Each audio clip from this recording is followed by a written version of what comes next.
Hello students, आज हम लोग इलेक्ट्रिक पोटेंशियल का 5th लेक्चर देख रहे हैं, चैप्टर नंबर 2 फिजिक्स का। और ये चूंकि मेरा 5वां लेक्चर है, तो लास्ट लेक्चर में जैसा मुझे याद आ रहा है मैंने आपको बताया था कि electrostatic potential due to a system of charges का कॉन्सेप्ट आपको मैंने वहां पे क्लियर किया था कि कैसे सुपरपोजिशन प्रिंसिपल की मदद से आप एक से ज्यादा चार्जेस की वजह से इलेक्ट्रोस्टैटिक पोटेंशियल निकाल सकते हैं। इस क्लास की स्टार्टिंग हम लोग करेंगे एक न्यूमेरिकल से, तो वो न्यूमेरिकल उसी पर्टिकुलर कॉन्सेप्ट के ऊपर बेस्ड होगा जो कॉन्सेप्ट हमने लास्ट क्लास में पढ़ा था, electric potential due to system of charges. उसके ऊपर एक न्यूमेरिकल करेंगे। फिर जो सेकंड कॉन्सेप्ट आज की क्लास में हम पढ़ने जा रहे हैं वो है electrostatic potential due to electric dipole. ये काफी एक इंपॉर्टेंट सा कॉन्सेप्ट है क्योंकि अभी तक हमें सिर्फ 3 ही प्रकार का सिस्टम पढ़ना है। ये मैं टाइम एंड अगेन आपसे कह रहा हूं। सबसे जो पहला सिस्टम हमें पढ़ना है वो है because of a point charge. सबसे पहले हम किसके बारे में पढ़ते हैं? पॉइंट चार्ज के बारे में पढ़ते हैं। सेकंड सिस्टम जिसके बारे में हम पढ़ते हैं वो क्या है? System of charges, system of charges. और जो थर्ड सिस्टम हमें पढ़ना है वो है इलेक्ट्रिक डाइपोल के बारे में, इलेक्ट्रिक डाइपोल के बारे में। अल्टीमेटली हमें point charge, system of charges and electric dipole, ये 3 कॉन्सेप्ट के ऊपर ही ध्यान कीजिए। आपको जो इलेक्ट्रोस्टैटिक का पहला चैप्टर था इलेक्ट्रिक चार्जेस एंड फील्ड, उसके अंदर भी आपने इलेक्ट्रिक फील्ड इन्हीं तीनों की वजह से निकाला था। आपने पॉइंट चार्ज की वजह से इलेक्ट्रिक फील्ड निकाला, आपने डाइपोल की वजह से इलेक्ट्रिक फील्ड निकाला, आपने सिस्टम ऑफ चार्जेस की वजह से निकाला। ध्यान होगा एक इक्विलेटरल ट्रायंगल वाला केस हम लोगों ने देखा हुआ है, एक स्क्वायर का केस देखा हुआ है जिसके सेंटर पे एक चार्ज है, चारों कॉर्नर्स पे चार्जेस रखे गए और आपसे नेट फोर्स निकाला गया, या नेट फोर्स बोल रहा हो या फिर इलेक्ट्रिक फील्ड बोल रहा हो, दोनों का मतलब एक ही होता है। तो अल्टीमेटली हम लोगों ने पहला दोनों कॉन्सेप्ट के ऊपर इलेक्ट्रोस्टैटिक पोटेंशियल जो निकालने का फॉर्मूला है या जो कॉन्सेप्ट है उसको हम लोगों ने देख लिया है। तो अभी जो हमारा तीसरा वाला है that is electrostatic potential due to electric dipole. काफी इंपॉर्टेंट, इसका डेरिवेशन जनरली 5 मार्क्स क्वेश्चन में आ जाता है, तो इसको काफी इंपॉर्टेंट मार्क करके आप लिख लीजिए अपनी कॉपी में। ये काफी इंपॉर्टेंट है, 5 मार्क्स में इसका डेरिवेशन पूछ लेते हैं कि electrostatic potential due to electric dipole क्या होता है, उसका हम लोग जनरल फार्मूला देखेंगे। और जहां डाइपोल है उसके 2 ही पोजीशन होते हैं, याद होगा आपको, एक एक्सियल पोजीशन होता है और एक इक्वेटोरियल पोजीशन। ध्यान होगा, axial position and equatorial position, तो वो दोनों जो पोजीशन है उसके ऊपर भी हम लोग पोटेंशियल चेक करेंगे। फिर इक्विपोटेंशियल सरफेस, इसके बारे में मैंने टाइम एंड अगेन आपसे बात किया हुआ कि इक्विपोटेंशियल सरफेस क्या है, इक्विपोटेंशियल सरफेस किसे कहते हैं, तो वो आज समझेंगे। उसकी कुछ प्रॉपर्टीज होती है वो भी समझेंगे, और different types of equipotential surfaces. अगर एक पॉइंट चार्ज है तो उसका इक्विपोटेंशियल सरफेस कैसा होगा, अगर एक यूनिफॉर्म इलेक्ट्रिक फील्ड है तो उसकी वजह से पोटेंशियल सरफेस कैसा होगा, अगर इक्विपोटेंशियल सरफेस कैसा होगा। 2 आइडेंटिकल पॉजिटिव चार्ज है, अगर 2 पॉजिटिव चार्ज लेते हैं तो उसका इक्विपोटेंशियल सरफेस कैसा देखने में होगा, और इलेक्ट्रिक डाइपोल का इक्विपोटेंशियल सरफेस देखने में कैसा होगा, वो हमारे सिलेबस में है। तो मैं कोशिश करूंगा आज की क्लास में ये जो 5 पॉइंट मैंने लिखवाए हैं बोर्ड पे, इसको मैं एक बार कवर कर लेता हूं। अगर आप मेरे इस चैनल पर न्यू हैं तो प्लीज जाएं, लेक्चर नंबर 5 चल रहा है, यानी 1 to 4 ऑलरेडी लेक्चर बना हुआ है, उसको एक बार देख लीजिए। तब अगर आप इनको पढ़ेंगे तो शायद आपको ज्यादा बेनिफिट मिलेगा। और अगर इस लेक्चर से आपको कोई बेनिफिट मिल रहा है तो प्लीज मेरे चैनल को सब्सक्राइब करें ताकि कोई भी नया वीडियो मैं बनाऊं तो उसका नोटिफिकेशन आप तक पहुंच पाए। इस वीडियो को लाइक कीजिए, ज्यादा से ज्यादा अपने दोस्तों के साथ शेयर करिए सो दैट कि सभी को इसका लाभ मिल पाए। सबसे पहला जो आज का टॉपिक है that is numerical based on electric potential, उसका क्वेश्चन आप लोग लिखें, फिर हम लोग उसके सॉल्यूशन की ओर बढ़ेंगे। Right, 2 point charges of 4 mu coulomb and -2 mu coulomb are separated by a distance of 1 meter in air. 2 point charges of 4 mu coulomb and -2 mu coulomb are separated by a distance of 1 meter in air. Full stop.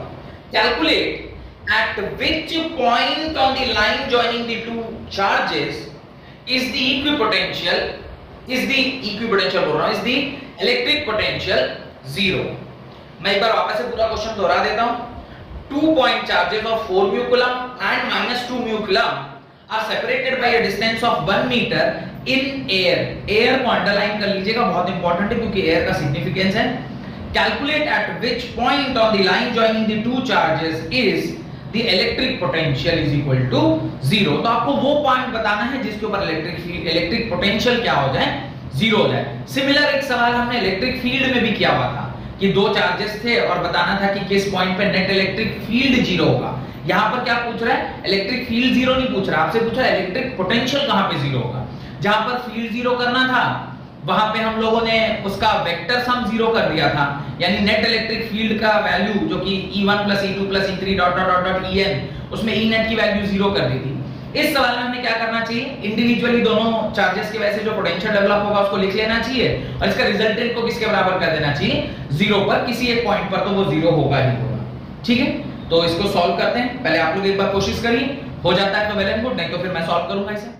तो आइए इस question का solution देखते हैं। काफी सरल सा question है। आप देखिए उसने कहा है कि दो पॉइंट है, एक पर 4 म्यू कूलम रखा हुआ और दूसरे पर -2 म्यू कूलम रखा हुआ है और दोनों जो चार्जेस हैं उसके बीच की जो दूरी है वो 1 मीटर की है। अब पूछ रहा है कि किस पॉइंट पे इन दोनों के बीच में 0 पोटेंशियल होगा। ऑब्वियसली अगर ये पॉजिटिव चार्ज है और ये नेगेटिव चार्ज है तो एक पॉइंट तो ऐसा जरूर होगा जहां पे पोटेंशियल 0 होना ही होना है, बिकॉज एक तरफ पॉजिटिव है एक तरफ नेगेटिव है, तो एक पॉइंट पे ऐसा 0 पोटेंशियल होगा ही। अब ये सोचने वाली बात है कि वो पोटेंशियल 0 कहां पर होगा। तो मुझे नहीं मालूम, लेकिन मैं रैंडमली थोड़ा सा इसे b की ओर बना रहा हूं। मैं जानबूझ के इसे थोड़ा सा b की ओर बना रहा हूं, कॉमन सेंस से। अब आप कहेंगे सर कॉमन सेंस इसमें कैसे काम कर रहा है। कॉमन सेंस इसलिए काम कर रहा है क्योंकि ये पॉजिटिव चार्ज है। जिस भी पॉइंट पे हम पोटेंशियल 0 करते हैं या जिस भी पॉइंट पर हम जो भी पोटेंशियल निकालना होता है वो निकालते कैसे हैं, एक टेस्ट चार्ज डाल के।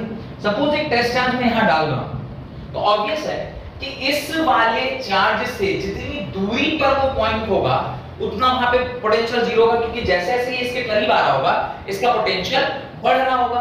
तो इससे दूर, और ये चूंकि नेगेटिव चार्ज है तो नेगेटिव चार्ज से जैसे जैसे आप करीब जाएंगे वैसे वैसे उसका पोटेंशियल घटता जाएगा, यानी 0 से नेगेटिव की ओर जाता जाएगा।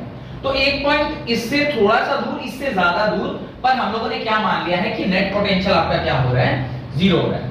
अगर वो 0 हो रहा है तो कहां पर 0 हो रहा है, जहां पर 0 हो रहा है उसको मैं क्या मान लेता हूं, x मान लेता हूं। तो जो बची हुई दूरी है वो क्या हो जाएगी, 1 - x के बराबर होगी। इसे मैं o पॉइंट मानता हूं। मैं लिखूंगा o मान लेते हैं या फिर p मान लें, जो भी माने। अब मैं कह रहा हूं v नेट जो कि पोटेंशियल एट p है वो किसके बराबर होना चाहिए, potential at p because of a, at p because of a plus potential at p because of b। a charge की वजह से p पर जो पोटेंशियल उसको मैंने vpa लिखा है और p पॉइंट पर b के वजह से जो पोटेंशियल उसको मैंने vpb लिखा है।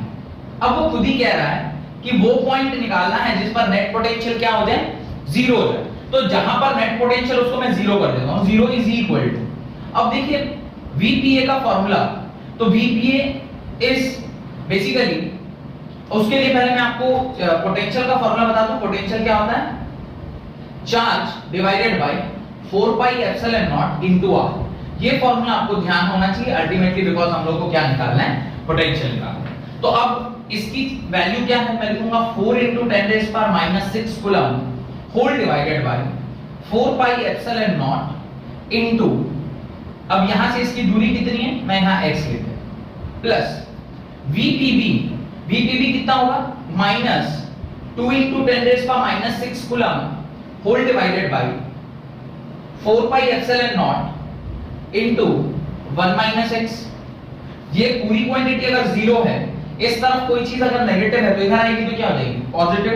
मैं लिखूंगा 2 × 10⁻, this employees 2 × 10⁻⁶ by 4 pi epsilon naught 1 - x is equal to 4 × 10⁻⁶ by 4 pi epsilon naught into x। देखिए 10⁻⁶ कैंसिल हो गया, 4 pi epsilon naught कैंसिल हो गया। जो बचा आपके पास वो क्या है, 2 by 1 - x is equal to 4 by x। Cross multiply करें, 2x is equal to 4 - 4x, और इस तरफ जब आप लेके आएंगे इसे ये हो जाएगा 6x is equal to 4 and this implies x is equal to 2 by 3 metre. If x is equal to 2/3 metre, तो मैं P पॉइंट की दूरी A से कितनी दूरी पर है, AP distance is equal to 2/3 metre and PV is equal to 1/3 metre. तो आप जो आंसर लिखोगे वो आंसर आप ऐसे लिखोगे, ये तो आपका वैल्यू आ गया, but the answer what you will write is the electrostatic potential is 0 at a point P which is 2/3 meter towards the right of point A or 1/3 meter towards the left of point B। ऐसे आपको specify करके लिखना होगा। और यहां पर हम लोगों ने डायरेक्टली इसे क्यों ऐड कर दिया, because potential is a scalar quantity, और स्केलर क्वांटिटीज को हम डायरेक्टली ऐड या सब्ट्रैक्ट कर सकते हैं, वो भी अलजेब्रिकली, उसको वेक्टर एडिशन की आवश्यकता नहीं पड़ती है। तो इस प्रकार से आपने इस सवाल को देखा और आपका आंसर हो जाएगा x is equal to 2/3, electrostatic potential is 0 at a distance 2/3 metre on the right of point A between the two charges or 1/3 meter on the left of point B between the two charges। Done. अगला heading लिखें, electrostatic potential due to an electric dipole. ये एक छोटा सा derivation है, छोटा सा नहीं बोलेंगे, थोड़ा लेंथी डेरिवेशन है, धीरे धीरे करके समझने की कोशिश करिएगा। मैं स्टेप बाय स्टेप एक एक स्टेप आपको समझाता चलूंगा और पूरी कोशिश मेरी ये होगी कि आपको ये डेरिवेशन समझ में आ जाए, सो दैट कि एग्जाम में अगर ये आता है तो आप पूरा अच्छे से इसे लिख पाए। बहुत इंपॉर्टेंट है, 5 मार्क्स में पूछा जाता है। लास्ट 10 इयर्स में अगर आप चेक करेंगे तो हो सकता है 5 या 6 बार इसे पूछा गया हो पिछले 10 सालों में। तो इसे इंपॉर्टेंट भी मार्क कर लीजिए और लिख लीजिएगा। It is a 5 mark question, इसको बहुत अच्छे से तैयार करना है। और मैंने जैसे आपको स्टार्टिंग में बताया है, फिजिक्स पढ़ने की स्ट्रैटेजी भी मैंने आपको बताई हुई है, एक वीडियो मैंने ऑल टुगेदर बनाया है कि how to read and love physics.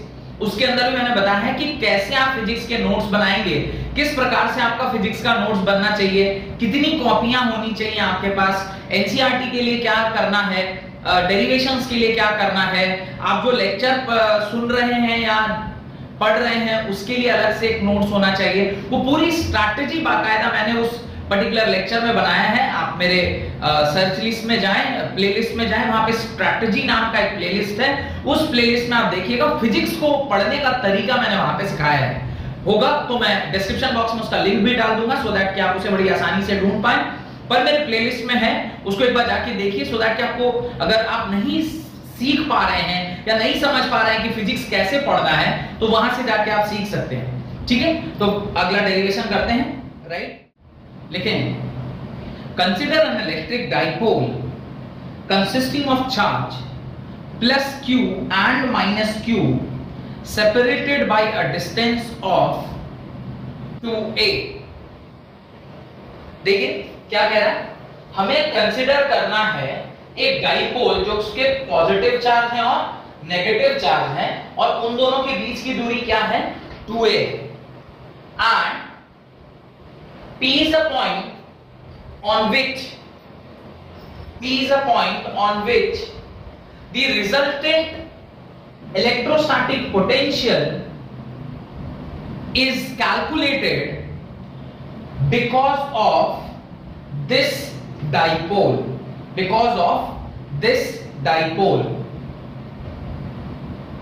O is the center of the dipole. OP, the distance between OP is denoted by small r.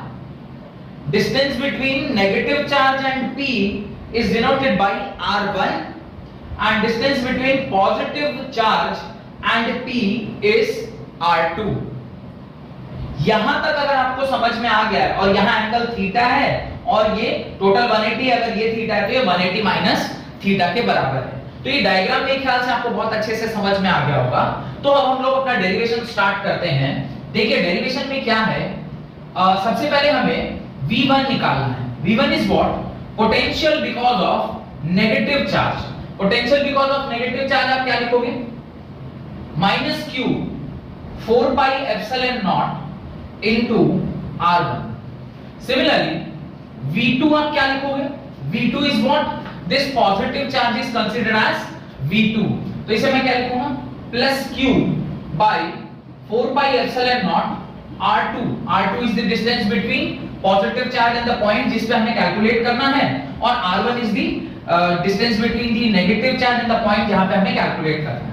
आप जानते हैं V नेट यानी नेट वोल्टेज जो है होता है वो algebraic sum of both the potentials होगा। तो अभी मैं V1 की वैल्यू पुट कर रहा हूं। V1 की value is -Q by 4 pi epsilon naught R1 plus Q by 4 pi epsilon naught R2। यहां से मैं Q by 4 pi epsilon naught अगर कॉमन ले लूं तो मेरे पास क्या बचेगा? 1/R2 minus 1/R1। एक बार चेक कर लीजिए ये आपका बन रहा है कि नहीं बन रहा? V net is equal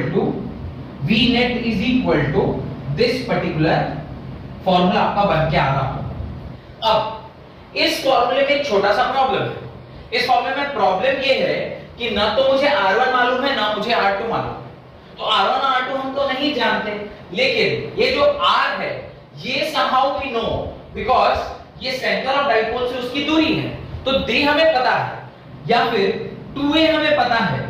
तो a के टर्म्स में या r के टर्म्स में अगर आप फॉर्मूला लाएंगे फिर तो समहाउ एडजस्टेबल है, लेकिन अगर आप 1/R2 1/R1 जो कि आपने खुद से माना है उसके टर्म में तो आपका नेट फॉर्मूला रिजल्टेंट का फॉर्मूला नहीं निकाला जा सकता है।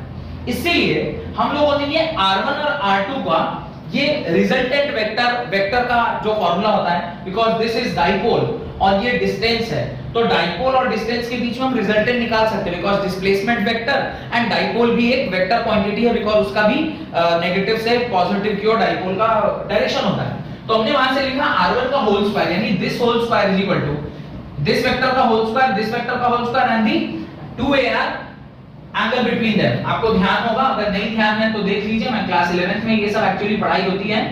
ये आपका a वेक्टर है, ये b वेक्टर और ये थीटा है। तो r वेक्टर के r रिजल्टेंट वेक्टर क्या होता है? r square is equal to a square, यानी अगर ये a वेक्टर है तो a square plus b square plus 2ab and the angle between them is cos theta. तो इस प्रकार से हम एंगल बिटवीन देम इस तरह से निकाल सकते हैं। ये दोनों के बीच का रिजल्टेंट वेक्टर होता है। अब अगर मुझे ये फॉर्मूला पता है तो मैं R1 और R2 वेक्टर को यहाँ पे निकाल लिया। अब आपके मन में एक डाउट आएगा कि सर हम R1 R2 क्यों निकाल रहे हैं? देखिए हमें R1 और R2 की आवश्यकता है, क्योंकि हमें R1 और R2 की आवश्यकता है तो यहीं से मुझे R1 और R2 आएगा, पर यहाँ पर R1 R2 नीचे लिखा हुआ है और यहाँ पर कहाँ लिखा है? ऊपर लिखा है। तो थोड़ा सा इसके साथ हमें मैथमेटिक्स का ऑपरेशंस करना होगा और उस ऑपरेशंस के बाद हम यहाँ तक पहुंच पाएंगे। तो मैं चूंकि मुझे पूरा बोर्ड चाहिए अभी आगे का डेरिवेशन करने के लिए, तो आप एक बार यहाँ तक पूरा उतार लें, उसके बाद फिर हम लोग आगे के डेरिवेशन को बढ़ाते हैं। तो यहाँ तक होप कि आप लोगों ने लिख लिया होगा, तो मैं इसे मिटाता हूँ और हम लोग आगे के डेरिवेशन की ओर बढ़ते हैं। ये जो टर्म मैंने लिखा है उसको सिर्फ मैं एक जगह कोने पर लिख लेता हूँ, because ultimately I need to use that particular term, that is V net is equal to Q by 4 pi epsilon naught bracket 1/R2 minus 1/R1। ये फॉर्मूला मुझे आगे चल के काम में आने वाला है, इसलिए मैं इसे क्या करता हूं लिख लेता हूं। अब जरा ध्यान से देखिए, R2 whole square can be written as R square plus A square minus 2AR cos theta। अब कुछ लोगों के मन में डाउट आएगा, सर ये माइनस कैसे हो गया? cos of 180 minus theta is equal to minus cos theta होता है। तो आप cos 180 minus theta को अगर minus cos theta लिखेंगे तो ये पॉजिटिव किस में कन्वर्ट हो जाएगा? नेगेटिव में, और cos theta आ जाएगा। अभी हम लोगों ने R1 और R2 को इस प्रकार से लिख दिया। अब मैं R1 को सॉल्व करता हूं, सिमिलरली लिख के R2 को हम लोग देख लेते हैं। R1 is equal to R square plus A square plus 2AR cos theta के बराबर है। R1 whole square is equal to, मैं जानबूझ के यहां पर R1 को क्या कर रहा हूं? कॉमन निकाल रहा हूं, इंटेंशनली कॉमन निकाल रहा हूं। अगर मैं इसे इंटेंशनली कॉमन निकाल रहा हूं तो ये क्या हो जाएगा? 1 प्लस ये हो जाएगा A square by R square plus, क्योंकि हमने R स्क्वायर कॉमन निकाला है, ये हो जाएगा 2A by R cos theta के बराबर। इस स्टेप में कोई दिक्कत है तो बताइए। यहां पे सिंपली हम लोगों ने क्या किया है, इसके आर स्क्वायर को जबरदस्ती क्या किया है, कॉमन ले लिया है। जानबूझ के कॉमन लिया, तो ये आर स्क्वायर, आप कॉमन लेने का मतलब है आप पूरे में आर स्क्वायर से डिवाइड दे दो। जब आप आर स्क्वायर को आर स्क्वायर से डिवाइड दोगे 1 होगा, a स्क्वायर को आर स्क्वायर से डिवाइड दोगे तो a square by r square आएगा, और 2ar cos थीटा को अगर आर स्क्वायर से दोगे तो ऊपर r है नीचे r स्क्वायर था, r से एक r कट गया, एक r रह गया, तो ये आपका एक्सप्रेशन आ गया। अब यहां पर एक चीज बहुत इंपॉर्टेंट है जो आपको लिखनी चाहिए, यहां पर a is very very very small than r, a जो है वो काफी छोटा है। अब आप कहेंगे a क्यों छोटा हो गया sir, r is the distance of that particular point from the center of dipole, और a is what, a is the distance of one charge from the center of dipole। ये हमेशा काफी छोटा होता है, जो भी हम लोग डाइपोल लेते हैं उस केस में ये जो डिस्टेंस बिटवीन दी चार्जेस होता है ये काफी छोटा होता है, और जो पॉइंट हम कंसीडर कर रहे हैं वो कुछ सेंटीमीटर्स में है, तो ये कुछ मिलीमीटर्स या माइक्रोमीटर्स में रहता है। तो इस प्रकार आप a बहुत बहुत बहुत छोटा अगर r होगा तो आप एक टर्म को नेग्लेक्ट कर सकते हैं, क्योंकि ऊपर वाली क्वांटिटी अगर काफी छोटी है और नीचे वाली क्वांटिटी काफी बड़ी है, इसका मतलब ये टर्म जीरो को अप्रोच कर रही है। This implies a square bye r square का टर्म इज अप्रोचिंग जीरो, ये अप्रोच कर रहा होगा जीरो, अप्रोचिंग जीरो, मैंने इक्वल टू जीरो नहीं लिखा, अप्रोचिंग जीरो। इसको भी समझ लेते हैं, बहुत छोटा सा मैथमेटिक्स है। आप 1/10 लिखते हैं तो आपका आंसर क्या आता है 0.1, आप 1/100 लिखते हैं आपका आंसर क्या आता है 0.01, आप 1/1000 लिखते हैं आपका आंसर क्या आता है 0.001। यानी नीचे वाली क्वांटिटी जैसे जैसे बढ़ती जा रही है वैसे वैसे आपका जो वैल्यू है वो काफी छोटा होते जा रहा है। तो इसी प्रकार से अगर r काफी बड़ा है a से तो अल्टीमेटली ये कहां जा रहा है, जीरो की तरफ अप्रोच कर रहा है, इसलिए मैंने यहां पे क्या लिख दिया, जीरो लिख दिया। ये बात समझ में आ गई?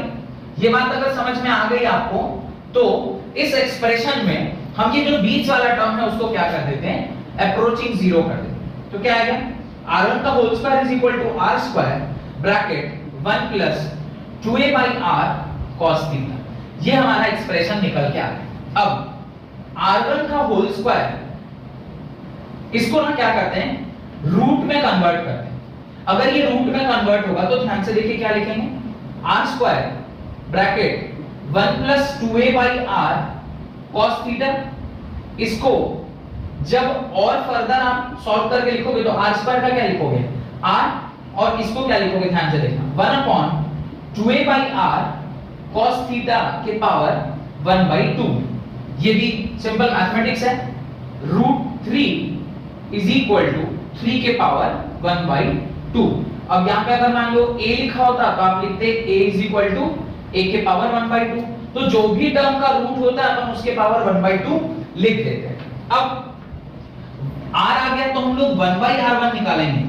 अब आपके मन में डाउट आएगा, सर r1 आ गया था तो आप 1/r1 क्यों निकाल रहे हैं? 1/r1 इसलिए निकाल रहे हैं क्योंकि अल्टीमेटली मेरे को vnet के फॉर्मूले में क्या चाहिए, 1/r1 चाहिए, इसीलिए मैं 1/r1 निकाल रहा हूं। तो अब ये 1/r1 होगा तो ये भी क्या हो जाएगा 1/r, और ये जो एक्सप्रेशन है ये 1 plus 2a by r cos theta, इसका पावर क्या हो जाएगा, नेगेटिव हो जाएगा। अब आप कहेंगे ये कैसे हो गया सर, देखिए a के पावर अगर 1/2 लिखा हुआ है, इसे आप 1 अपॉन a के पावर 1/2 लिखते हैं, इसका मतलब ये a के पावर -½ हो जाता है, ठीक है।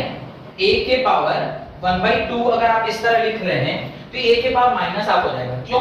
क्योंकि आपने क्या किया, इस पर्टिकुलर क्वांटिटी को जब ऊपर लेके गए तो ये इसका रेसिप्रोकल हो गया, और रेसिप्रोकल होता है तो जो साइन है उसका वो क्या हो जाता है, चेंज हो जाता है। तो चूंकि इसका रेसिप्रोकल लिया तो साइन क्या हो गया, चेंज हो गया। अब ये हमारा पहला एक्सप्रेशन आ गया, ये हमारा क्या आ गया, पहला एक्सप्रेशन आ गया।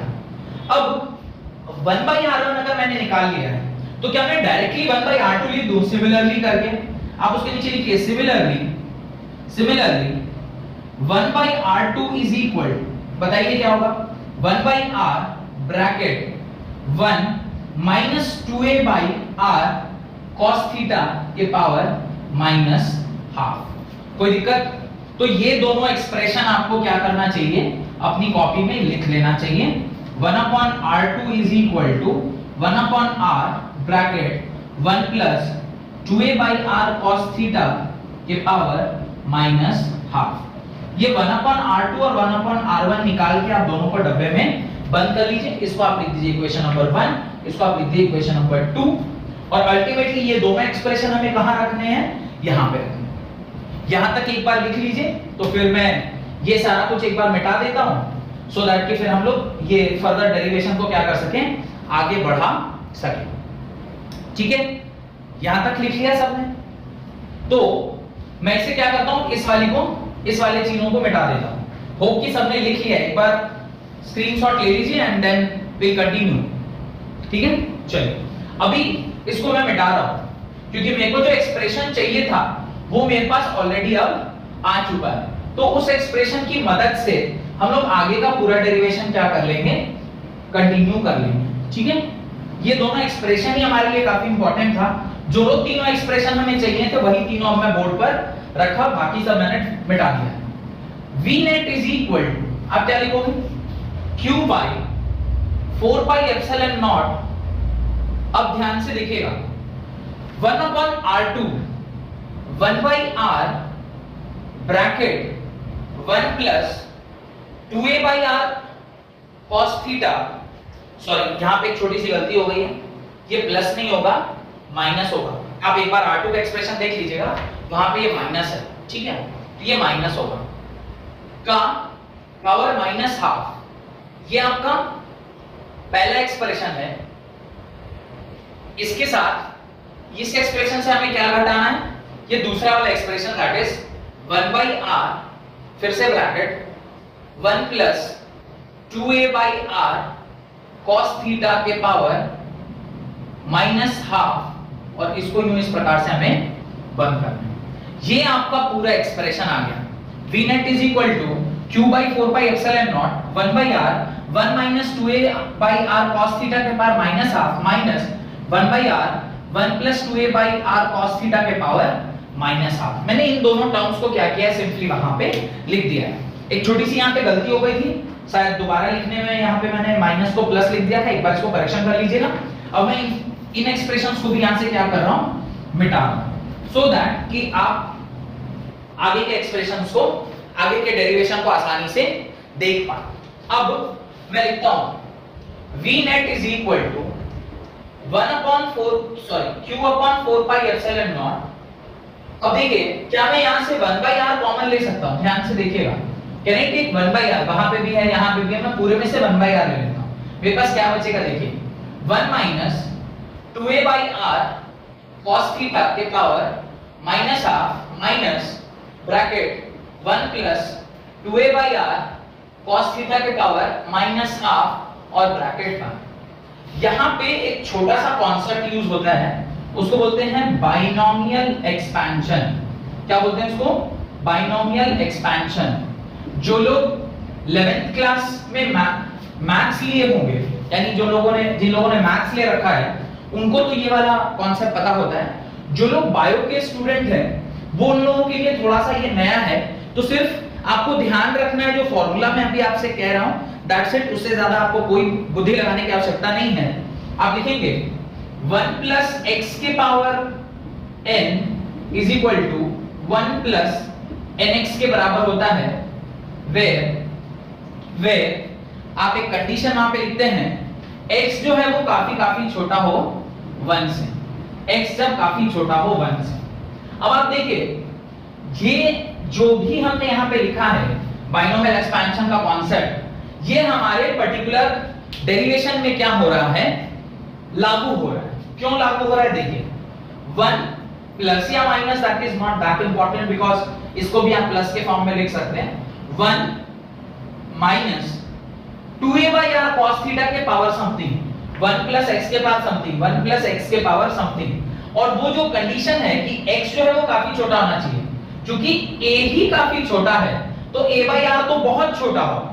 तो ये पूरा का पूरा एज इट इज वैलिड हो रहा है। अगर ऐसा वैलिड हो रहा है, तो क्या मैं ऐसा लिख सकता हूं, v net is equal to q by 4 pi epsilon naught r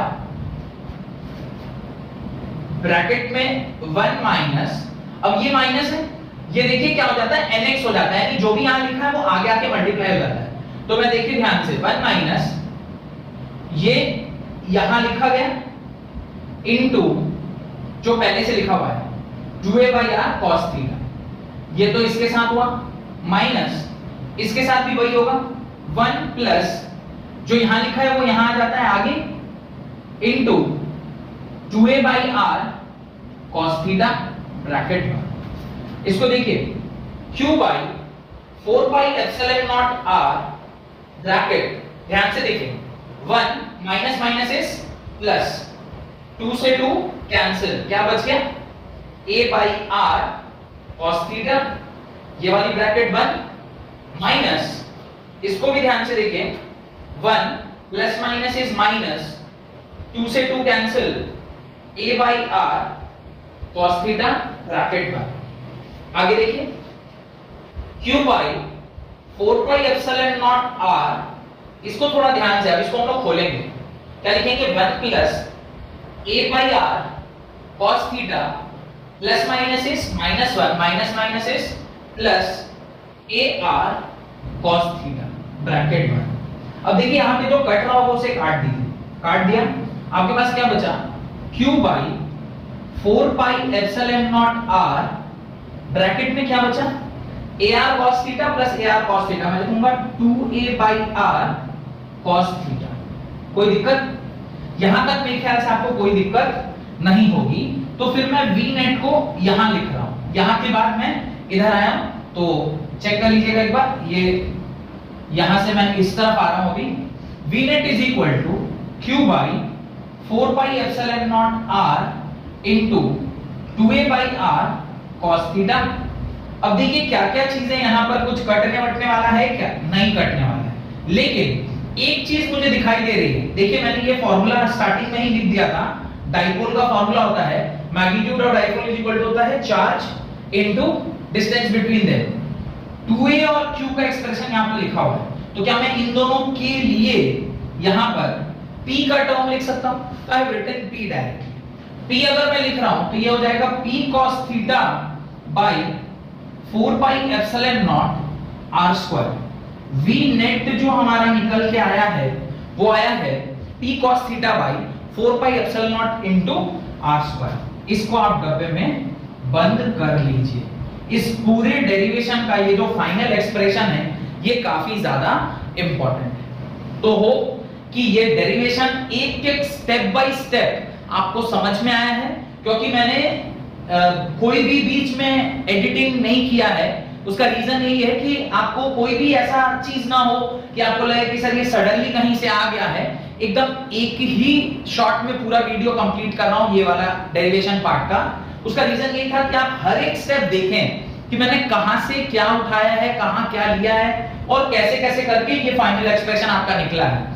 दो ही जगह हम लोगों ने कॉन्सेप्ट यूज किया है मैथमेटिक्स का, एक तो ये बाइनोमियल एक्सपेंशन का कॉन्सेप्ट और एक वो cos 180 minus theta is equal to minus cos theta. यही दो कॉन्सेप्ट इस पूरे फॉर्मूले में लगा है, बाकी तो सब सिंपल अरिथमेटिक है जो ऑलरेडी आप जानते हैं। अब यहां तक लिख लेने के बाद आप उसके नीचे एक छोटा सा नोट डालकर भी लिख सकते हैं, या मैं ऐसा करता हूं कि थोड़ा सा और मुझे जगह चाहिए, मैं ये ऊपर वाले टर्म्स को एक बार आपने इसका स्क्रीनशॉट ले लीजिए, तो फिर मैं इसको मिटा देता हूं। तो अभी लिख लिया होगा आप लोगों ने, तो इसे मैं मिटा रहा हूं अभी। अब यहां से देखिए मैं क्या कर रहा हूं, थोड़ा सा ध्यान देखिए, ध्यान देकर समझिए। अब चूंकि हमारे एक्सप्रेशन में आप देखिए cos थीटा का टर्म आया है, तो मैं p is a vector quantity into r is a vector quantity, दो वेक्टर क्वांटिटी का जो प्रोडक्ट है, अगर वो p cos थीटा आ रहा है तो ये तभी आएगा जब r का मैग्नीट्यूड क्या हो जाए, 1 हो जाए, यानी ये p cap dot r cap, sorry p vector dot r cap किया हुआ है, तभी ये p cos थीटा आ सकता है, यानी p dot r is equal to p cos theta. तो यहाँ पे p cos थीटा का टर्म आया हुआ है, तो v net is equal to p dot r by 4 pi epsilon naught r square. ये भी आप एक्सप्रेशन के टर्म्स में वहां पर लिख सकते हैं जहां पर ये जो r होगा वो कैसा होगा, यूनिट वेक्टर होगा। ये एक्सप्रेशन भी एग्जैक्टली उतना ही सही है जितना ये सही है, बस यहाँ पे हम लोगों ने cos थीटा के टर्म को किसमें बदल दिया है, डॉट प्रोडक्ट में बदल दिया, जहां पे जो आपका r वेक्टर है वो क्या है, यूनिट वेक्टर है। तो चाहे तो आप लिख सकते हैं where r cap is a unit vector along the position vector OP, r cap is the unit vector along the position vector OP। Done. पर ये ध्यान रखिएगा, ये वाला जो डेरिवेशन हम लोगों ने किया है ये only for, it is valid only for short dipole. ये किसके लिए वैलिड है, सिर्फ और सिर्फ शॉर्ट डाइपोल, क्योंकि पूरा का पूरा जो डेरिवेशन है वो एक कंडीशन के तहत ही हो पाया है, दैट इज a इज बहुत बहुत बहुत छोटा देन r। ये सिर्फ और सिर्फ शॉर्ट डाइपोल के लिए फॉर्मूला है। अगर एग्जाम देते वक्त शॉर्ट डाइपोल वर्ड वहां पर न लिखा गया हो तो जहां पे हम लोगों ने ये वाला वो लगाया था, क्या बोलते हैं, ये वाला कंडीशन लगाया था, उसके ऊपर वाला जो फॉर्मूला है उसी फॉर्मूले को आपको रखना होगा। ध्यान है वो a² वाला जो टर्म आया था जिसको हम लोग ने अप्रोचिंग टू जीरो कर दिया था, वो अप्रोच टू जीरो नहीं होगा अगर ये वाली कंडीशन फॉलो नहीं हुई तो ध्यान रखिएगा शॉर्ट डाइपोल के लिए ही ये फॉर्मूला वैलिड है। अगर शॉर्ट डाइपोल वर्ड आप वहां नहीं देख रहे हैं तो उस वाले एक्सप्रेशन के ऊपर जो आपने ऑलरेडी लिख रखा है, जहां पे पहली बार मैंने ये कंडीशन लगाया था, उसके ऊपर वाला जो एक्सप्रेशन है उसी फॉर्मूले से आपका ये पूरा का पूरा निकल के आएगा। डन। वो कि यहां तक आपको सब कुछ समझ में आ गया। तो अब हम लोग जो नेक्स्ट चीज पढ़ने वाले हैं वो ये है कि ये अगर मेरा डाइपोल है तो इसका एक इक्वेटोरियल पोजीशन होता है, इसका एक एक्सियल पोजीशन होता है। This is equatorial position and this is axial position. तो उन पोजीशंस पर हम लोग देखते हैं कि कैसे डाइपोल को कैलकुलेट किया जाता है। अब हम लोग देखते हैं कि electrostatic potential due to dipole दो पोजीशन पर चेक करते हैं, तो axis of the dipole and the equatorial plane. तो पहले पहला वाला चेक करते हैं, पहले वाले को डायग्रामेटिकली बनाकर चेक करते हैं कि किस प्रकार से आप देखोगे। सपोज करिए ये हमारा डाइपोल है, this is A, this is B, और एक पॉइंट पर आपने पॉजिटिव चार्ज रखा है और दूसरे पॉइंट पर नेगेटिव चार्ज। ये अगर -q है और ये +q है, ये सेंटर ऑफ डाइपोल है, तो आप कह रहे हैं कि इससे कुछ दूरी पर, सपोज इसी पॉइंट P पर आप चेक करना चाहते हैं कि इन दोनों चार्जेस की वजह से क्या वो आएगा, क्या कहते हैं, क्या पोटेंशियल डेवलप होगा। और जहां पर उस पॉइंट P तक की जो दूरी है, तो हम लोगों ने अपने डेरिवेशन में रखा था, उसे क्या रखा था, r रखा था, ये a होगा और ये भी a है, यानी यहां से यहां की दूरी a और यहां से यहां की दूरी a। ये सब कुछ कॉमन सी बातें हैं जो ऑलरेडी आपको पता है। तो आपका फॉर्मूला जो v नेट का है वो कितना है देख लेते हैं। v net is equal to होता है p cos theta whole divided by 4 pi epsilon naught into r²। अब देखिए यहां पर जो डाइपोल का डायरेक्शन है वो भी इस तरफ है और जो पॉइंट है वो भी इस तरफ है। तो अगर ऐसा है तो आप cos थीटा क्या लिखोगे, cos theta is equal to cos of 0 degree, because theta यहां पर कितना होगा, 0 डिग्री होगा। अगर cos थीटा 0 है, सॉरी cos थीटा की वैल्यू 0 है तो cos theta is equal to 0, और ये cos थीटा की वैल्यू क्या आ जाएगी, cos 0 क्या होता है, 1 होता है, तो ये वाली क्वांटिटी क्या हो गई, 1 हो गई, ये पॉजिटिव 1। तो v नेट का जो फॉर्मूला आएगा वो आएगा p by 4 pi epsilon naught r²। अच्छा ये पॉइंट इस तरफ है, तब तो हमारा जो वैल्यू है वो पॉजिटिव आ गया, ये वाला वैल्यू हमारा क्या आ गया, पॉजिटिव आ गया, दिस इज पॉजिटिव। लेकिन अगर यही पॉइंट p सपोज करिए कहीं पर यहां पर रखा होता, अगर ये पॉइंट p यहां होता, अभी इस बार ना इसको मैं p नहीं लिख के ना q लिख देता हूं, यहां पे मैं p लिख देता हूं, p पॉइंट है ताकि आपको समझ में आए। अगर इस बार q यहां पे लिखा है तो for this case again r क्या होगा, यहां से यहां की दूरी विल बी r, तो इस बार ना इसे मैं r डैश मान रहा हूं। मैं एक ही डायग्राम में दोनों डेरिवेशन कर दे रहा हूं ताकि आप बाद में कंफ्यूज ना हो, पर मैं सिर्फ ये दिखाना चाहता हूं कि v नेट पॉजिटिव कब होगा और v नेट नेगेटिव कब होगा फॉर अ एक्सियल पोजीशन। तो एक्सियल पोजीशन दो ही होता है ना, या तो उस तरफ हो नहीं तो इस तरफ। तो अगर नेगेटिव साइड पे रखा है तो क्या होगा, उसे भी मैं यहीं पर चाहता हूं आप देखें। अब देखिए इन सेकंड वाले केस में, इसे अगर मैं केस 1 बोल रहा हूं तो सेकंड वाले केस में क्या होगा, सेकंड वाले केस में जो आपका थीटा है वो क्या हो जाएगा, 180 डिग्री है। अगर थीटा मेरा 180 डिग्री है तो cos theta is equal to cos of 180 degree और cos theta is equal to cos 180 होता है -1, तो ये -1 हो जाएगा। यानी अब जो मैं इस बार v net लिखूंगा, तो इस बार मैं v net at point q लिखूंगा, तो ये क्या हो जाएगा, p cos theta whole divided by 4 pi epsilon naught r dash का whole square. Why I am writing r dash, because मैंने o से इस q की दूरी को क्या माना है, r डैश माना है। थोड़ा सा ध्यान दीजिए, ये cos थीटा इस बार कितना निकल के आया, -1, तो v net at a point q can be written as p by 4 pi epsilon naught r dash का होल स्क्वायर। पर यहां पर अभी इस बार क्या होगा, नेगेटिव साइन लगेगा, इस बार क्या लगेगा, नेगेटिव साइन लगेगा। तो ये दोनों ही चीजें आपको बहुत जरूरी है जाननी कि पॉजिटिव कब होगा और नेगेटिव।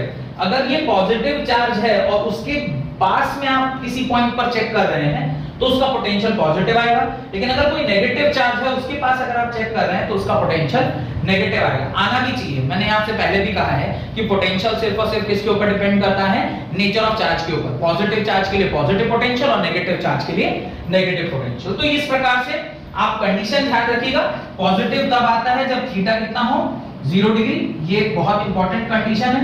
पॉजिटिव तब आता है जब थीटा क्या है, 0 डिग्री है, और थीटा जब 180 डिग्री होता है तो जो वैल्यू है वो क्या आती है, नेगेटिव आती है। तो नेगेटिव तब आता है जब थीटा 180 डिग्री हो, या इसी को हम लोग थीटा इज इक्वल टू पाई भी कहते हैं। पाई पर 180 डिग्री थीटा होता है और उस टाइम पे जो वैल्यू होती है वो नेगेटिव होती है। तो होप कि जो पहला वाला पॉइंट है वो आपको बिल्कुल क्लियर हो गया होगा। अगर क्लियर हो गया तो ये सारी चीजें अपनी कॉपी में एक बार लिख लें सिस्टमैटिकली। तो फिर मैं ये दूसरा वाला पॉइंट भी समझा देता हूं, ऑन द इक्वेटोरियल प्लेन। तो इसे बता दो मैं, चलिए। तो अभी देखिए हम लोग सेकंड वाला जो केस है, that is on the equatorial plane, उसको चेक करते हैं कि इक्वेटोरियल प्लेन में क्या हो रहा है। अब देखिए इक्वेटोरियल प्लेन मतलब आपको ध्यान होगा हम लोगों ने इसके ऊपर इलेक्ट्रिक फील्ड जब कैलकुलेट कर रहे थे तो मैंने इसका पूरा डेरिवेशन आपको करके दिखाया था।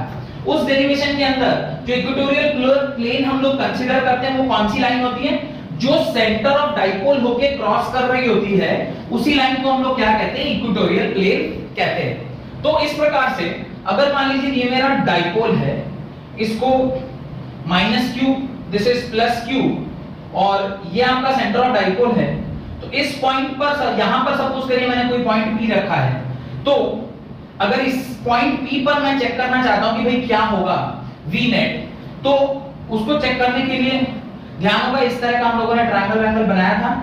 अब मुझे ये देखना है कि देखिए आपका जो डाइपोल का डायरेक्शन है वो इधर है और जो OP है, R का वेक्टर है वो इधर है। इन दोनों के बीच में जो एंगल बन रहा है वो कितना बन रहा है, 90 डिग्री। इसका मतलब थीटा इज इक्वल टू क्या हो जाता है, 90 डिग्री होता है जब हम किसकी बात कर रहे हैं, इक्वेटोरियल प्लेन की। अगर थीटा 90 है तो cos थीटा क्या हो जाएगा, cos ऑफ 90 डिग्री, और cos theta is equal to cos 90 होता है 0, तो cos थीटा क्या हो जाएगा, 0 हो जाएगा। तो इस केस में जब हम V net निकाल रहे होंगे तो आप क्या लिखोगे, V net is equal to P cos theta whole divided by 4 pi epsilon naught r square. ये r है, सब कुछ दिया हुआ है। cos थीटा आपने निकाला 0 होगा, तो V net की value on this equatorial, any point on this particular axis या this particular line will always be equal to 0। ये हमेशा ही क्या रहेगा, 0 होगा। तो यानी इस लाइन को हम इक्विपोटेंशियल लाइन बोल सकते हैं ना, क्योंकि इसका नेट पोटेंशियल क्या है, 0 है। क्यों ये वाली लाइन इक्विपोटेंशियल लाइन कहलाएगी, उसका रीजन समझिए। इस तरफ -q है और इस तरफ +q है, दोनों के मैग्नीट्यूड सेम है। क्योंकि दोनों के मैग्नीट्यूड सेम है तो पॉजिटिव चार्ज की वजह से इस पॉइंट पर 0 हो रहा होगा और नेगेटिव चार्ज की वजह से भी इस पॉइंट पर क्या हो रहा होगा, 0 हो रहा होगा। तो ध्यान है अभी इस क्लास की स्टार्टिंग में जो आज मैंने पहला सवाल आपको कराया था, तो वहां पे क्या था, 4 म्यू कूलम था और -2 म्यू कूलम था, और आपको कह रहा था कि इसके बीच में कहीं एक पॉइंट ऐसा है जहां पे उसका पोटेंशियल 0 हो जाएगा। मैंने कहा था कि देखो 4 म्यू कूलम से थोड़ा दूर और -2 म्यू कूलम से थोड़ा नजदीक पर वो पॉइंट आएगा। लेकिन अगर दोनों चार्जेस सेम है, मैग्नीट्यूड दोनों का सेम है, तो जो उसका डाइपोल का जो सेंटर होता है, जिसको सेंटर ऑफ डाइपोल बोलते हैं, उसी पॉइंट पर ये 0 प्रोड्यूस करता है, उसी पॉइंट पर आपका पोटेंशियल 0 होता है। और जिस पॉइंट पर आपका पोटेंशियल 0 होगा वो इसके रिस्पेक्ट में और इसके रिस्पेक्ट में इक्विपोटेंशियल सरफेस कह सकते हैं आप इसे, क्योंकि उस पर्टिकुलर पॉइंट पे अगर किसी भी चार्ज को आप मूव करेंगे तो उसको मूव करने के लिए एनर्जी की रिक्वायरमेंट नहीं होगी, और जिस पर्टिकुलर सरफेस के ऊपर आप चार्ज को मूव करें और उस चार्ज को मूव करने के लिए आपको वर्क डन ना करना पड़े, तो उसी पर्टिकुलर जो सरफेस होता है उसी को हम क्या कहते हैं, इक्विपोटेंशियल सरफेस कहते हैं। तो लगे हाथों, ये आपने समझ लिया है, तो 2 पॉइंट उसके नीचे लिख लें, right. Electrostatic potential at any point in the equatorial plane of dipole is zero done। तो ये जीरो होता है ऑलवेज, और इसके केस में आपने देख लिया ये पॉजिटिव क्यू भी आता है और नेगेटिव क्यू भी आता है। 2 बातें बहुत इंपॉर्टेंट इसके नीचे नोट डालकर लिखिए। पहला, the potential due to dipole depends not just on R but also on the angle between position vector R and the dipole moment vector P। पहला पॉइंट मैं वापस एक बार रिपीट करता हूं, फिर एक्सप्लेन कर दूंगा। The potential due to dipole not only depends upon the value of R but also on the angle between the potential vector, the position vector R and the dipole moment vector P। आपने already देखा हुआ है कि ये जो V net का formula है जो मैंने आपको थोड़ी देर पहले लिखाया था, V net is equal to किसके बराबर होता है, P vector dot R cap vector by 4 pi epsilon naught R square. तो ये P वेक्टर के ऊपर भी डिपेंड कर रहा है और R वेक्टर के ऊपर भी, R के ऊपर भी डिपेंड कर रहा है और P के ऊपर भी डिपेंड कर रहा है, और उन दोनों के एंगल के बीच में भी डिपेंड कर रहा है, बिकॉज़ cos थीटा का टर्म है। cos theta means angle is included, P is included, R is included, तो सब चीज के ऊपर ये डिपेंड कर रहा है। सेकंड पॉइंट, आपने electric potential due to dipole और electric potential due to point charge, मैं दोनों का एक्सप्रेशन एक बार आपके सामने इस बोर्ड पर लिखता हूं सो दैट कि आपको समझ में आए कि मैं सेकंड पॉइंट क्या बताना चाह रहा हूं और उसका एप्लीकेशन क्या है या उसका इंप्लीकेशन, रादर एप्लीकेशन से ज्यादा इंप्लीकेशन वर्ड ज्यादा एप्रोप्रिएट होगा उसके लिए। ध्यान से देखिए उसका इंप्लीकेशन क्या है। जब आप पॉइंट चार्ज के लिए पोटेंशियल लिख रहे थे, पॉइंट चार्ज के लिए पोटेंशियल लिख रहे थे तो आपने लिखा V Q divided by 4 pi epsilon naught R। यहां पे क्लियरली दिखाई दे रहा है कि जो पोटेंशियल है वो इनवर्सली प्रोपोर्शनल टू R है। लेकिन जब आप डाइपोल के लिए लिख रहे हैं, ध्यान से देखिएगा, जब आपने डाइपोल के लिए लिखा आपने लिखा है V P cos theta whole divided by 4 pi epsilon naught R square. यहां पे आप कह रहे हैं V is inversely proportional to R square, यानी पॉइंट चार्ज के लिए जो हमारा पोटेंशियल था वो सिर्फ इनवर्सली प्रोपोर्शनल टू R है, लेकिन डाइपोल के लिए जो हमारा पोटेंशियल है वो inversely proportional to R square है। यानी इसमें जो रेट ऑफ डिक्रीज है पोटेंशियल का वो ज्यादा है with respect to point charge. Point charge में अगर 1 यूनिट बढ़ने से 1 यूनिट घट रहा है, यहां पर 1 यूनिट के बढ़ने से उसका एक्सपोनेंशियल घटता है। यानी अगर आप 2 से 3 गए, 2 सेंटीमीटर टू 3 सेंटीमीटर आपने चेक किया तो 2 सेंटीमीटर पे सपोज कुछ भी पोटेंशियल था तो 3 सेंटीमीटर पे वो 9 टाइम्स, मतलब आप समझ रहे हैं, वो 2 का स्क्वायर 4 हो जाएगा तो 3 का स्क्वायर 9, यानी वहां पे स्क्वायर का डिफरेंस आना स्टार्ट हो जाएगा, तो ये एक्सपोनेंशियली घटेगा, स्क्वायरली घटता चला जाएगा। तो इस पॉइंट को भी आप अपनी कॉपी में लिखें। The electric potential due to dipole falls off at a larger distance as 1 upon r square, not as 1 upon r, which is characteristics of the potential due to single charge। तो single charge की वजह से it is 1 upon r, whereas dipole की वजह से it is 1 upon r square. बहुत important है, कई बार एग्जाम में भी पूछा जाता है, खास करके आपके नीट के एग्जाम में, जेईई के एग्जाम में इससे रिलेटेड कुछ असर्शन रीजन के सवाल पूछे जा सकते हैं, जहां पे आपको लॉजिक यूज करके इसका आंसर देना होगा। हेडिंग डालें इक्विपोटेंशियल सर्फेसेस, हेडिंग डालें इक्विपोटेंशियल सर्फेसेस। देखें इक्विपोटेंशियल सर्फेसेस क्या होता है। अच्छा, लिखने से पहले हम लोग समझ लेते हैं इक्विपोटेंशियल सरफेस क्या होता है। V इज इक्वल टू, आपने फार्मूला पढ़ा हुआ है, Q by 4 pi epsilon naught into R, यानी V is equal to Q by 4 pi epsilon naught into 1 by R। अगर किसी भी केस में Q आपका कांस्टेंट है, यानी अगर पॉइंट चार्ज है तो Q को तो आप नहीं बदल सकते, तो Q तो क्या हो गया, कांस्टेंट हो गया, तो V is inversely proportional to only factor that is R। ये अभी थोड़ी देर पहले ने हमने समझा था। अगर किसी भी केस में R भी क्या हो जाए, कांस्टेंट हो जाए, यानी R is also not changing, if both Q and R are not changing, तो V is equal to क्या हो जाएगा, कांस्टेंट हो जाएगा। V अगर कांस्टेंट हो गया तो ऐसा कोई सरफेस जिस पे पोटेंशियल क्या है, कांस्टेंट है, पोटेंशियल अगर उस पे क्या रह गया, कांस्टेंट रह गया, तो उसी पर्टिकुलर सरफेस को हम लोग इक्विपोटेंशियल सरफेस कहते हैं। तो इसको एक बार आप लिख लें, फिर उसकी प्रॉपर्टीज वगैरह भी लिखनी है अपने को, right. Any surface which has same electrostatic potential at every point on it's on it is called an equipotential surface, which implies V is constant.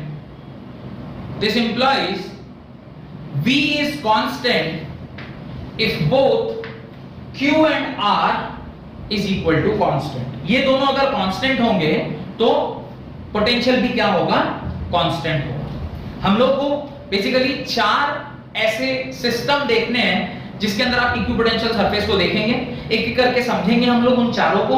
आपको पॉइंट चार्ज चेक करना है, आपको यूनिफॉर्म इलेक्ट्रिक फील्ड देखना है, आपको 2 positive charge या 2 negative charge का system देखना है, और डाइपोल का इक्विपोटेंशियल सरफेस। ये चारों अभी मैं डायग्रामेटिकली आपको समझाऊंगा।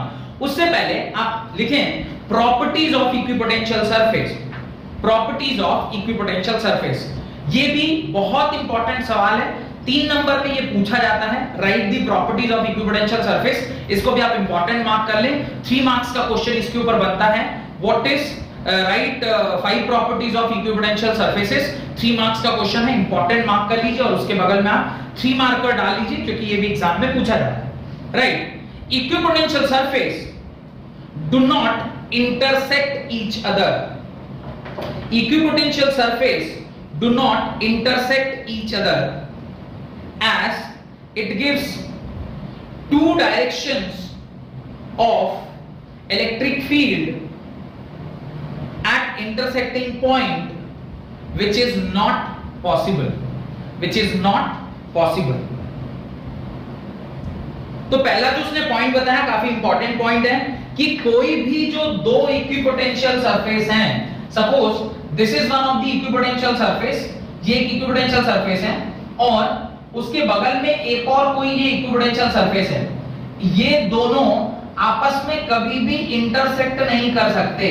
इंटरसेक्ट नहीं कर सकते का मतलब है ये दोनों थोड़ी थोड़ी दूरी पर होंगे, 2 प्लेट्स के जैसे, ये कभी भी आपस में एक दूसरे से नहीं क्रॉस कर सकते। अगर बाय चांस ये इस तरह से एक दूसरे को क्रॉस कर गए, एक्चुअली ये जो मैंने फोटो बनाया है वो ऐसे फोटो बनाया है, ये एक इक्विपोटेंशियल सरफेस है, ये एक इक्विपोटेंशियल सरफेस है। अब ये दोनों चूंकि इक्विपोटेंशियल सरफेस हैं, तो इस पर इलेक्ट्रिक फील्ड की वैल्यू अलग होगी, इस पर इलेक्ट्रिक फील्ड की वैल्यू अलग होगी। पर किसी कारण से अगर ये इस प्रकार से एक दूसरे को इंटरसेक्ट कर गया, तो जिस पॉइंट पे ये इंटरसेक्ट कर रहा है उस पॉइंट पे इलेक्ट्रिक फील्ड की 2 डायरेक्शन होगी, जो कि किसी भी कीमत में संभव नहीं है, क्योंकि इलेक्ट्रिक फील्ड एक पॉइंट पर एक ही डायरेक्शन हो सकता है, उसका 2 डायरेक्शन संभव नहीं है। इसका मतलब इक्विपोटेंशियल सरफेस आपस में कभी भी इंटरसेक्ट नहीं करेंगे। ये बहुत इंपॉर्टेंट पॉइंट है, इसको ध्यान रखिएगा। Second, equipotential surfaces are closely spaced in the region of strong electric field। जिसकी इलेक्ट्रिक फील्ड स्ट्रांग होती है, या मैं बोलूं जहां पर इलेक्ट्रिक फील्ड स्ट्रांग होती है, वहां पर जो इक्विपोटेंशियल सरफेसेस हैं वो काफी क्लोज होते हैं। जैसे ये सपोज करिए आपका चार्ज है, मैं दिखाता हूं आपको, मैं जो सर्कल बनाऊंगा ना वो समझिएगा सर्कल नहीं है, वो समझिएगा कि स्फेयर्स हैं।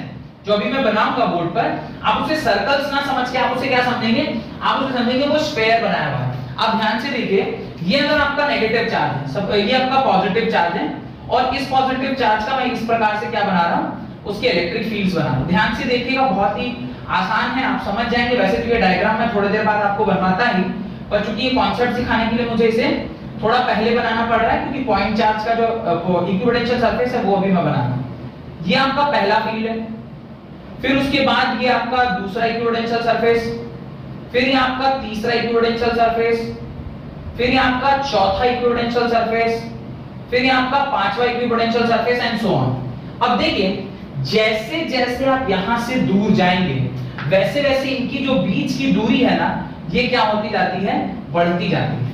और जो इक्विपोटेंशियल सरफेसेस हैं वो एक दूसरे से क्या हो जाते हैं, दूर होते जाते हैं। क्योंकि जहां पर इलेक्ट्रिक फील्ड लाइन की डेंसिटी ज्यादा है वहां पर इलेक्ट्रिक फील्ड का स्ट्रेंथ ज्यादा होता है, और जहां पर इलेक्ट्रिक फील्ड का स्ट्रेंथ ज्यादा होता है वहां पे इक्विपोटेंशियल सरफेसेस जो है वो एक दूसरे के काफी करीब होते हैं। लेकिन जैसे जैसे उसका स्ट्रेंथ वीक पड़ने लगता है, जब आप इससे दूर जाने लगते हैं तो उसका स्ट्रेंथ वीक पड़ने लगता है, और जैसे जैसे स्ट्रेंथ वीक पड़ेगा तो इक्विपोटेंशियल सरफेसेस भी हैं वो भी क्या होंगे, थोड़े थोड़े दूर होते चले जाते हैं। तो इस प्रकार से जो लाइन उसने कही है उसका मतलब यही है, equipotential surface are closely spaced in the region of strong electric field and vice versa. And vice versa, vice versa means अगर वीक इलेक्ट्रिक फील्ड है तो वो काफी दूर दूर होते हैं, और स्ट्रॉन्ग इलेक्ट्रिक फील्ड है तो वो काफी क्लोज क्लोज रहते हैं। थर्ड पॉइंट लिखें, for any change, for any charge configuration equipotential surface through a point is normal to the electric field at that point. For any charge configuration, equipotential surface through a point is normal to the electric field at that point. अभी ये सारा मैंने जो बनाया, मैंने आपसे कहा देख के ये सर्कल लग रहा है पर एक्चुअली दे आर स्फीयर्स। ये सारे के सारे क्या है, स्फीयर है। तो आप देखिए ये जो एंगल बना रहा है वो कितना बना रहा है, ये इस सरफेस के साथ जो एंगल बनाएगा वो ऑलवेज क्या बनाएगा, 90 डिग्री बनाएगा। यही प्रॉपर्टी होती है इक्विपोटेंशियल सरफेस की। इक्विपोटेंशियल सरफेस और जो इलेक्ट्रिक फील्ड है उसके बीच का जो एंगल है वो ऑलवेज क्या रहता है, 90 डिग्री रहता है। ये बात मैंने आपसे पहले भी कहा था, बताइए कहां कहा था, गॉसियन सरफेस में। गॉसियन सरफेस में यही तो हमें ढूंढना था कि वो वाला सरफेस जो इलेक्ट्रिक फील्ड और इक्विपोटेंशियल सरफेस के बीच में जो एंगल बना है वो कितना होना चाहिए, 90 डिग्री होना चाहिए, तभी उसको हम लोग क्या कहते थे, गॉसियन सरफेस कहते थे। तो ये भी एक बहुत इंपॉर्टेंट पॉइंट है। Next point. Next point.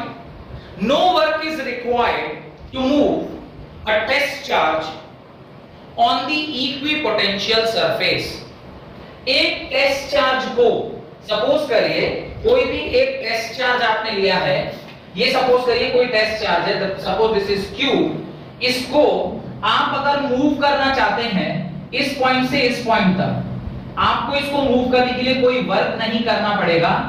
ये बात मैंने आपसे पहले भी बता रखी है जब हम लोग work done is equal to 0 निकाल रहे थे, या फिर मैंने आपसे पोटेंशियल इज इक्वल टू 0 एक पॉइंट मैंने बताई जहां पे इलेक्ट्रोस्टैटिक पोटेंशियल का मैंने कॉन्सेप्ट आपको सिखाया है। वहां पे बहुत इंपॉर्टेंट पॉइंट आपसे कहा था कि electrostatic potential can be positive, can be negative and can be 0। तो इलेक्ट्रोस्टैटिक पोटेंशियल 0 कब होता है, यानी पोटेंशियल डिफरेंस 0 कब होता है, तब जबकि हम इक्विपोटेंशियल सरफेस पर एक चार्ज को मूव कर रहे हैं। इक्विपोटेंशियल सरफेस पे जब किसी चार्ज को हम मूव करते हैं तो हमें कोई काम नहीं करना पड़ता, और क्योंकि हमें कोई काम नहीं करना पड़ता तो वर्क डन 0, और वर्क डन अगर 0 होता है तो उसका पोटेंशियल क्या हो जाएगा, 0 हो जाएगा। क्यों, क्योंकि पोटेंशियल का फार्मूला ही होता है work done per unit charge. अगर ये क्वांटिटी 0 है तो V भी क्या हो गया, 0 हो गया। तो इक्विपोटेंशियल सरफेसेस पे वर्क बिल्कुल भी नहीं करना पड़ता है। Next point, for a uniform electric field E, for a uniform electric field E, let along the x-axis the equipotential surfaces are normal to the x-axis, that is plane parallel to yz plane. For a uniform electric field E, let along the x-axis the equipotential surfaces are normal to the x-axis, that is plane parallel to YZ plane. ध्यान से समझिएगा, इसी diagram से ये वाला concept आपको समझ में आ जाएगा। ये देखिए ये यूनिफॉर्म इलेक्ट्रिक फील्ड E है, this is uniform electric field E। अब अगर ये यूनिफॉर्म इलेक्ट्रिक फील्ड E है जो इस तरफ से उस तरफ जा रहा है, तो ध्यान से समझने की बात है कि जब ये इलेक्ट्रिक फील्ड यहां से यहां क्रॉस कर रहा होगा, ये इलेक्ट्रिक फील्ड यहां से यहां क्या कर रहे होंगे, क्रॉस कर रहे होंगे, तो ये थोड़ा सा 3 डायमेंशनल स्ट्रक्चर है, थोड़ा सा आपको दिक्कत हो सकता है समझने में, पर कोशिश करिएगा समझने का, समझ जाएंगे, ऐसी कोई बात नहीं है, कोशिश करेंगे तो आप भी समझ सकते हैं। ये कोई बहुत ज्यादा रॉकेट साइंस नहीं है इसके अंदर।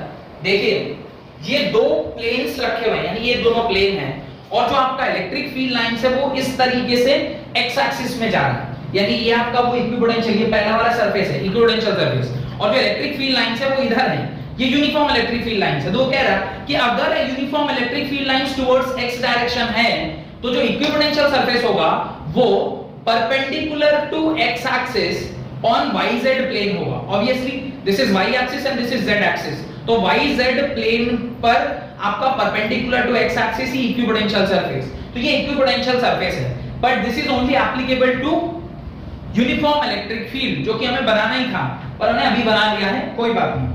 लेकिन ये पॉइंट भी हो गया। एक और लास्ट पॉइंट आप वहां पर लिख लें, the direction of drop in potential is always from higher potential to lower potential.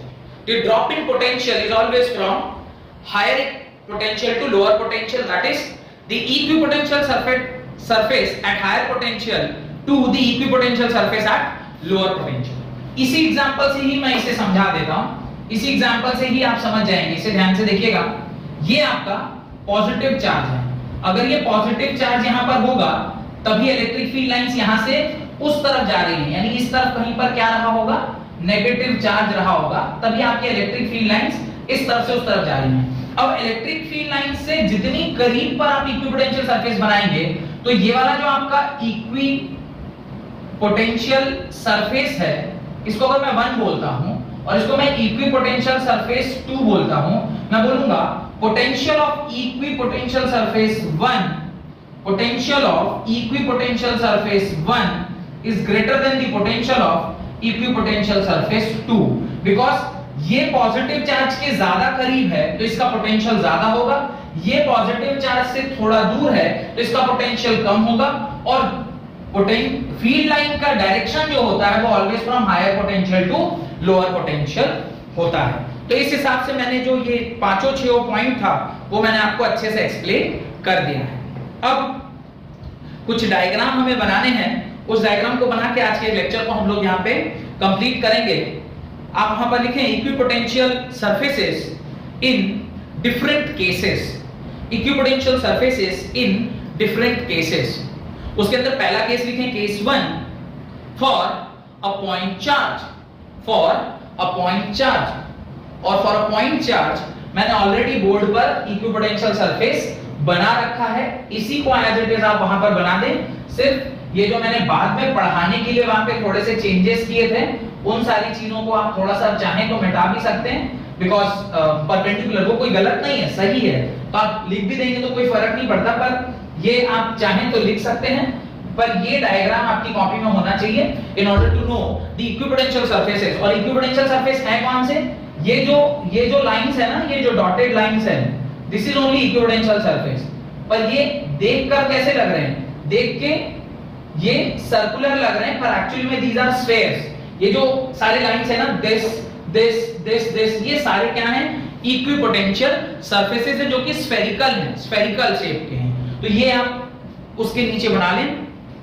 Case 2 for uniform electric field, case 2 for uniform electric field. Uniform electric field के लिए ये डायग्राम मैंने ऑलरेडी आपकी कॉपी में बना रखा है, आपके बोर्ड में बना रखा है, ये आप उतार लें कि किस प्रकार से जब यूनिफॉर्म इलेक्ट्रिक फील्ड में पोटेंशियल सरफेस बनता है तो ये जो मैंने डब्बे बनाए हैं ना, this is only equipotential surface जो कि always perpendicular to the uniform electric field होता है, और ये बिल्कुल इस तरीके से है। तो ये डायग्राम भी आप अपनी कॉपी में बना के केस 2 के अंदर, ये बहुत ही इंपॉर्टेंट डायग्राम है, एग्जाम में पूछा जाता है 1 मार्क के क्वेश्चन में कि draw the equipotential surface for particular case. जैसे आपको बोलते हैं पॉइंट चार्ज के ऊपर बना लो, आपसे कह रहे हैं यूनिफॉर्म इलेक्ट्रिक फील्ड के ऊपर बना लो, या फिर 2 केसेस और हैं उसको भी हम लोग चेक करते हैं। Third case for 2 identical positive charge, third case 2 identical positive charge. मैं लिख देता हूं, this is case 1, this is case 2। मैं यहाँ पे थर्ड केस बना रहा हूं, ध्यान से देखिएगा। ये हमारा एक पॉजिटिव चार्ज है, ये हमारा दूसरा पॉजिटिव चार्ज है। 2 पॉजिटिव चार्ज के लिए जो केस वो बनता है, क्या बोलते हैं उसको, इक्विपोटेंशियल सरफेसेस जो बनते हैं, ध्यान से देखिएगा तो समझ में आ जाएगा, कोई बहुत ज्यादा इसमें कठिनाई आपको नहीं होगी समझने में। इस प्रकार से इसके भी चारों तरफ यूं इक्विपोटेंशियल सरफेसेस रहते हैं, इस प्रकार से इसके चारों तरफ भी आप इक्विपोटेंशियल सरफेस बनाएंगे। ये जो लास्ट वाला सरफेस होगा ये आपस में एक दूसरे को क्या होना चाहिए, टचिंग होना चाहिए। ये लास्ट वाला सरफेस आपस में एक दूसरे से टच किया हुआ होता है, और जो इसके बाद वाला सरफेस होता है वो इस प्रकार से, ये इस प्रकार से बनता है। तो ये डायग्राम है, इसको आपको अपनी कॉपी में बना लेना चाहिए। This is called equipotential surfaces, equipotential surfaces for two positive charge. ये आप अपनी कॉपी में बना लें। यहाँ पे थोड़ा सा डिस्टॉर्ट हो गया है, इसको सही कर लीजिएगा। This is not something like this, ये ऐसा है, ये आप अपनी कॉपी में बना लें। And next the last case, that is equipotential surface for electric dipole. Equipotential surface for electric dipole, इसे भी चेक कर लीजिए। This is plus Q, this is minus Q. ये पॉजिटिव चार्ज है, ये नेगेटिव चार्ज है। आप जानते हैं अगर पॉजिटिव चार्ज और नेगेटिव चार्ज आपस में इस प्रकार से प्लेस्ड होता है तो उसके बीच की जो फील्ड लाइंस है वो किस प्रकार से होती हैं, ये और बताने की आवश्यकता नहीं है। मेरे ख्याल से आप लोग ये कई बार बना चुके हैं, ये आपने पिछले चैप्टर में पढ़ा था, इस चैप्टर में भी पढ़ रहे हैं इस बात को। इस प्रकार से इलेक्ट्रिक फील्ड लाइंस होती हैं जो ऑलरेडी आप जानते हैं, इसको मुझे बताने की आवश्यकता नहीं है बिल्कुल भी। इस प्रकार से होते हैं। नेगेटिव चार्ज के अंदर फील्ड लाइंस इंटर कर रही होती हैं और पॉजिटिव चार्ज से फील्ड लाइंस ओरिजिनेट कर रही होती है, ये भी आपको पता है। अब इसके चारों तरफ मैं इलेक्ट्रोस्टैटिक इक्विपोटेंशियल सरफेस बना रहा हूं।